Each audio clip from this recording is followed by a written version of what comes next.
Yesterday was my very last day of work. I worked in a travel money bureau, the first job I've had that I actually enjoyed. I got to talk to people all day about their holiday plans and count out all these strange and exotic currencies, and then they'd return a couple of weeks later and tell me all about the wonderful adventures they'd had. But as much as I enjoyed it, I wanted an adventure of my own. And so we'd been saving up, Danielle and I, for well over a year now. And it had all seemed so distant and far away, until now when all of a sudden we only had 6 days to go and a metric ton of things to do.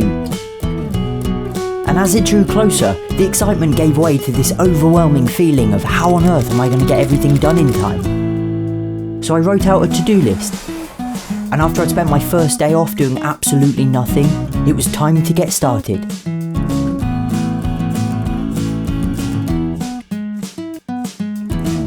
Item number 1, spare glasses. I've developed this entirely undesirable habit of breaking or losing my glasses whenever I'm away. First there were your typical nerdy teenager glasses, and then a black thick rimmed pair, which both met untimely deaths. An almost identical black pair followed, and believe it or not, these made it out alive, only slightly scratched and misshapen. They were eventually replaced by 2 duplicate tortoiseshell glasses. By now I'd learned that I needed more than 1 pair at a time.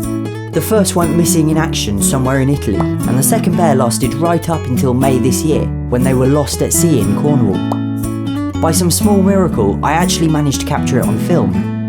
It was a perfect summer's day, and we had the beach to ourselves. I'm pretty sure you can guess what happens next.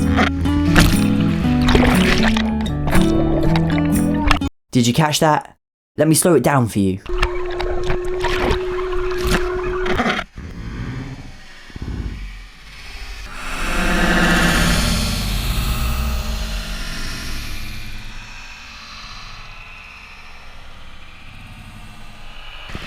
And so I think that perfectly illustrates why getting spare glasses was right at the top of my list.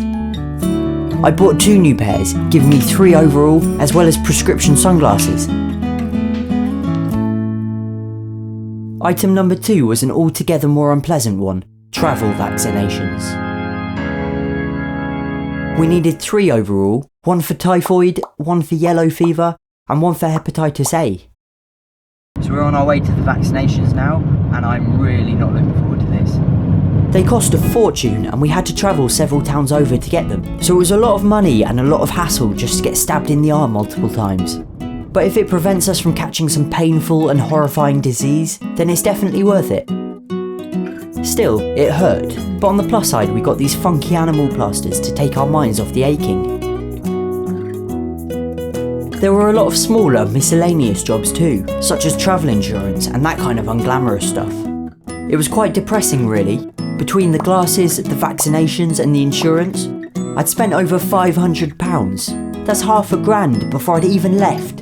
And then I still had loads of stuff I needed to buy. It's weird, having been saving for so long, I hadn't spent a lot of money over the past year and a half, and so it felt really strange to be suddenly buying so much all at once. I bought a new hard drive, several SD cards, a mini tripod, spare batteries, cables, toiletries, shorts, all new socks and underwear, and then a new rucksack to fit it all into. And then before we knew it, autumn had well and truly set in, and it was the day before we were due to leave. There were only 1 or 2 jobs left now. I cleaned out and said goodbye to my guinea pigs, Punk and Finn, and then to this little loser, Reggie. It might sound stupid, but he wakes me up most mornings and sleeps beside me most nights. And whilst I'd like to think he'd miss me too, I realise he's just this emotionless, cold-blooded killing machine who doesn't care who he sleeps next to, and probably won't even notice my absence, let alone miss me. But either way, I was going to miss him. And just like that, it was time to head to the airport. I woke at 4 AM and loaded my bag into my mum's car. Reggie's on the bonnet. Reg, you've got to get off, we're going to go. Reg. We stopped to visit my dad one last time, who was working night shifts. Have a nice time, mate. And then continued on to pick up Danielle and onwards towards London Gatwick.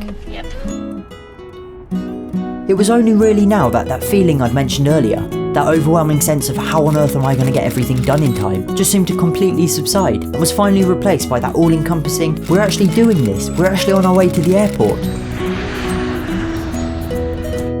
Right now is probably a good time to tell you where it is we're actually going. Well, I suppose we're planning to go to quite a lot of places. But the first stop, the place we're heading to right now, is Singapore.